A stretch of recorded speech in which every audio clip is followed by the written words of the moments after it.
What's up, YouTube?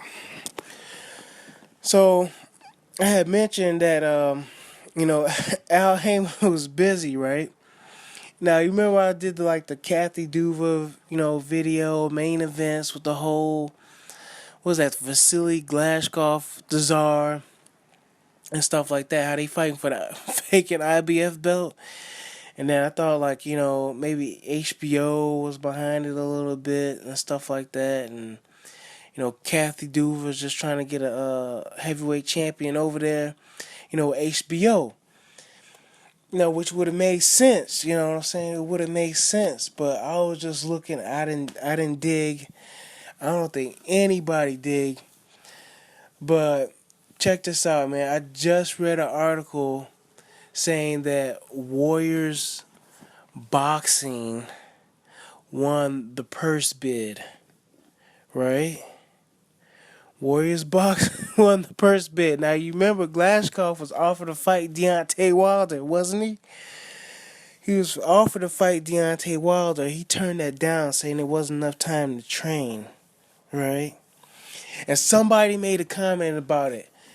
Somebody made a comment about it, saying, "Oh yeah, you only got like 5 weeks to train and stuff like that." Yeah, what a great offer, to fight the heavyweight champion, and we got like 5 weeks to train. So, check this out. Okay, this is the guy, Chris. What was it? Charles Martin. Heavyweight contender. Let me make sure I got his name right. Charles Martin. I only seen him fight once, man. Nobody really knows this guy, man. Charles Martin. Is he even ranked? Is he even ranked, man? Come on, man. Where is he at? Where is that? We got Glashkov. He's ranked. Charles Martin. Yeah, man. He's ranked number 42. He's ranked number 42 on BoxRec, man. He's got a, you know what I'm saying? Well, I mean, which doesn't really mean anything, I guess. It's all, who you beat and stuff like that. It's like, college football, power rankings and NFL and all that other stuff. Who you beat. So you gotta, get to the top. You gotta beat the best. But not with all these sanctioning bodies. You don't. You get what I'm saying? So it looks like Charles Martin is fighting Glashkov. We know that. We know that. But guess who promotes Charles Martin? Yes, Warriors Boxing. Oh, man. Warriors Boxing works hand in hand with Al Heyman, bro. So you have main events. They put in a purse bid for $888,000. And I think what did the Warriors Boxing do? They went on and put 1.24 million dollars down, man, on the purse bid, and they just won it. And it's like, to me, it really baffles me, because I'm thinking when HBO wants some heavyweight champions up under their banner. I mean, it's supposed to be HBO Championship Boxing. And here you have it now. January 16th. January 16th, 2016. That's a tongue twister right there. January 16th, 2016. So next year, there will be two, not one, but two heavyweight championship fights going down at the Barclays Center. They say there hasn't been a heavyweight championship fight in New York in 100-some-odd years. Maybe the Barclays Center is 100-some-odd years, but I don't believe that. But so Lou DiBella's promoting it, and Lou DiBella, he's a boxing promoter. He's good with Al Heyman. So Warriors Boxing, Lou DiBella, Showtime, the network, I guess they had no problems agreeing on the terms and stuff like that, where the fight was going to be held.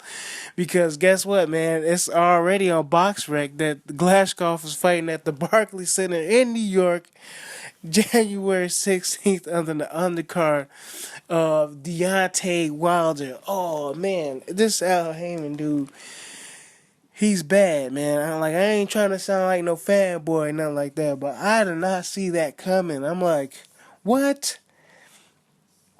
That's why you gotta do your research, cause I'm like thinking like Charles Martin, like who is he?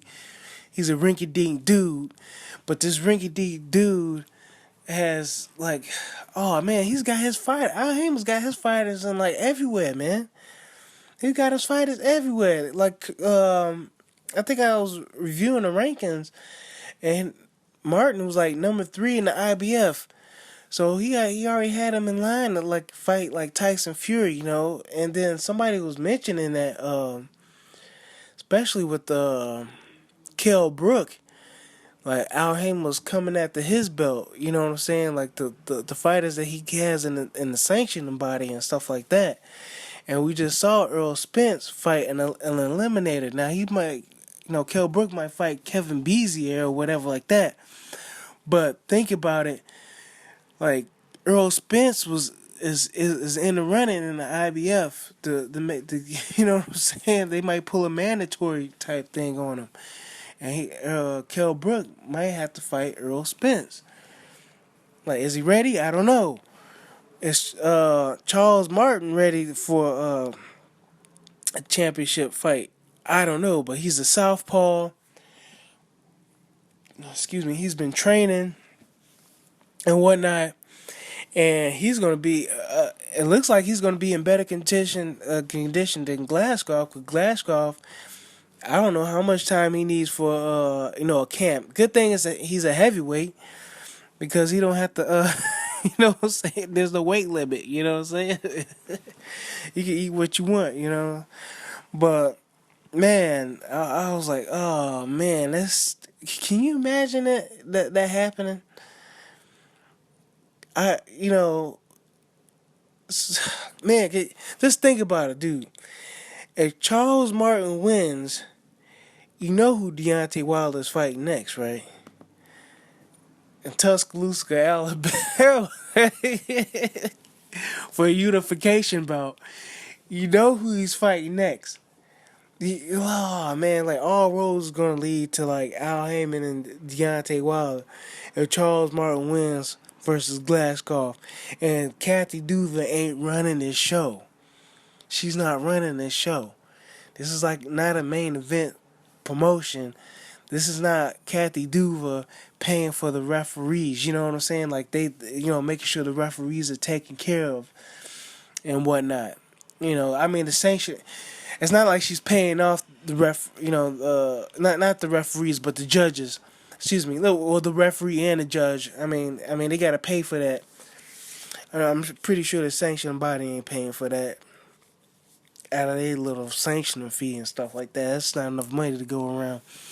But making sure that they're taken care of and stuff like that. The judges and stuff. So. I'm gonna have to, maybe I'm putting my foot in my mouth on that one. Maybe I gotta check myself on that one, because maybe it says maybe from my understanding was that the promoters not only have to pay the sanctioning body, but they gotta make sure like the referees and the judges are taken care of too. That was my understanding. So I might be wrong on that one. If anybody knows, let me know. But that was my understanding. That was that's like third hand knowledge, like second hand knowledge, and stuff like that. That's not something I like, double checked on myself and like read up on something. How that works. But let me know if I'm wrong.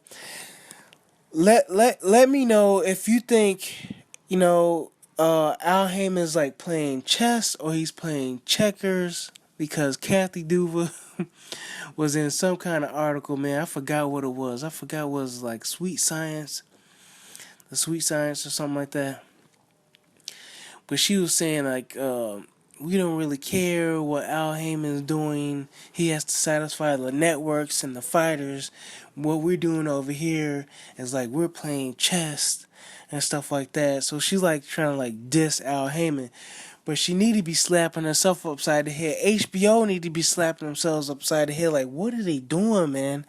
Like, what are they doing? They double down on Triple G, who can't sell on the pay-per-view things. I mean, all they got is Sergey Kovalev and Canelo Alvarez. Um, uh, I mean, well, Eddie Hearn has, I believe, like what Tyson Fury, or McHennessy, Warren. One of those guys got Tyson Fury and like Sky Sports and 2K Promotions and stuff like that. That stuff was all the way over in Europe and the UK. Who did they have, man? Who did they have? Miguel Cotto. I mean, do they have any exclusive contracts? I mean, they got Bob Arum, Terrence Crawford, but I mean, Pacquiao can't even make his decision up on who he wants to fight next. You know what I'm saying? He just he just wants like one more fight. I don't even think he wants to fight. But man, let me know, man. Just let me know. Is Al Heyman like a genius? I mean, oh, is he shaking people down? Seriously, man, is this like some mafia stuff? This is some like Machiavellian, you know, behind closed room doors. It's like the door behind the door behind the door, type stuff, man. I don't know if he like mapped this stuff out or what, but it's just crazy to me that Charles Martin's just like sitting there. And then he was gonna go against Brazil, Dominic Brazil, December 12th. He pulled out of that one last week. That wasn't gonna happen, right? But there he was sitting there waiting, you know, staying active, because that's what they do to keep their fighters active. And it's a good thing because you never know when an opportunity like this is going to pop up. And there goes Charles Martin fighting for the vacant IBF belt, right up under, Al Heyman's guidance, right up under hand in hand with the promoters, Warriors Boxing. So I can see why people working with Al Heyman, dude. Yeah, dude, you can't pass this stuff up. You can't pass this stuff up, man. Like he's got all his money. A lot of guys are getting a lot of opportunities probably would have never had in their whole lives. Probably would have had to wait like 6 years to get an opportunity. Nobody's guiding their careers right. And Charles Martin is fighting for IBF heavyweight, belt. This dude has a chance to become a heavyweight champion, and nobody even know who the hell he is. Who is he?